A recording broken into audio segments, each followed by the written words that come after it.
करें।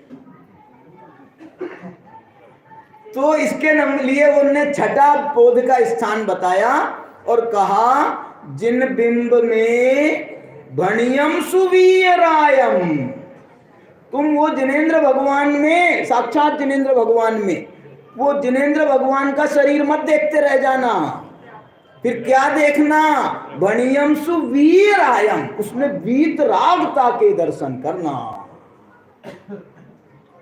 अच्छा, वीतरागता के दर्शन करूंगा तो मुझे क्या मिलेगा? अब सातवां बोध का स्थान है, वो सातवां बोध का स्थान कह रहे हैं भणियम सुवीरायम, जिन मुद्रा, ये जिन मुद्रा, वीतरागता के दर्शन करना, और वीतरागता के दर्शन करोगे तो तुमको जिन मुद्रा मिलेगी। जिन मुद्रा, जिन मुद्रा माने ये जो नग्न दिगंबर मुद्रा है ना मुनि भगवंतों की, ये मुनि भगवंतों की नग्न दिगंबर मुद्रा, ये मुद्रा कहलाती है, ये मुद्रा कहलाती है। ऐसा गुरुदेव श्री अपने व्याख्यान में कहते थे, अष्टपाहुड़ के व्याख्यान में, कि वही मुनिराज रास्ते से गमन कर रहे हों तो ये कौन जा रहे हैं भैया, बताओ कौन जा रहे हैं? तो वो ये कह रहे हैं ये मोक्ष मार्ग जा रहा है। कौन जा रहे हैं? ये मोक्ष मार्ग जा रहा है, माने मुनि भगवंत हैं, मोक्ष मार्ग पर चल रहे हैं, तो बोल रहे हैं मोक्ष मार्ग जा रहा है। मतलब आप ये उसके भाव समझो। ये मुद्रा जो है ना, मुद्रा किसे कहते हैं? मुद्रा, करेंसी। अरे हाँ, हमारी करेंसी क्या है मालूम आपको? हमारी करेंसी वीतरागता है। ये हमारी मुद्रा है, ये हमारी करेंसी है। तुम्हारी होगी वो वाली नोट वाली, बंद हो गए वो तो 2000 वाले। हमारी मुद्रा ऐसी है ना, आज तक कभी बंद हुई है और न कोई बंद कर सकता है उसको। शाश्वत मुद्रा है ये मुद्रा है, मुद्रा। और ये कह रहे हैं ये मुद्रा के दर्शन करने से तुझे क्या मिलेगा? तो अंतिम सातवां, अंतिम माने सातवां बोध का स्थान उन्होंने कहा नानमादत्थम, मुझे आत्मा से उत्पन्न ज्ञान मिलेगा, माने आत्मज्ञान मिलेगा। नान मादत्थम, पूछ लेना सुदीप जी से, नान मादत्थम का क्या मतलब है?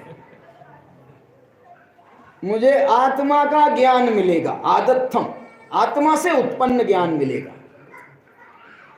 एक बात उसमें और 4 बोध के स्थान आपको बता देता हूं, फिर बात अपनी पूरी करता हूं। उन्होंने कहा कि आत्मज्ञान हो जाएगा तो तुम क्या करोगे? तो कुन भगवान कह रहे हैं बोध का एक स्थान ये भी है भैया। बोले क्या है? बोले तुमको आत्मज्ञान हो जाए तो अब इस आत्मज्ञान को बांटते रहना, और उसको बांटने को उन्होंने कहा देव। देव का मतलब क्या लिखा उन्होंने मालूम? देव का मतलब, देव माने जो देवे सो देव, जो देवे सो देव।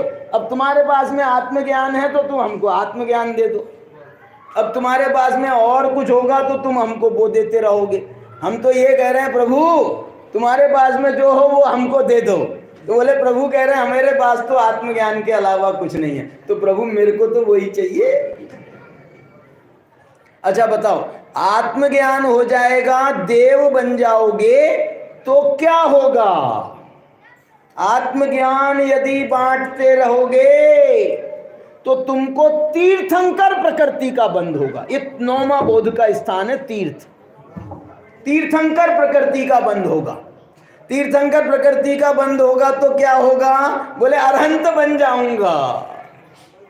अरहंत 10वां बोध का स्थान है।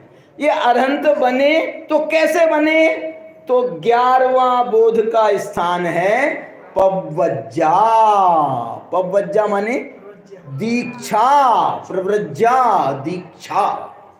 ये 11वां बोध का स्थान है। इसलिए सब लोग, हम लोगों को मैं यही भावना भाता हूं कि हम सबको शीघ्रातिशीघ्र सम्यक दर्शन की नहीं कह रहा, ये जिन दीक्षा प्राप्त हो, इस पवित्र भावना से अभी की बात विराम कर।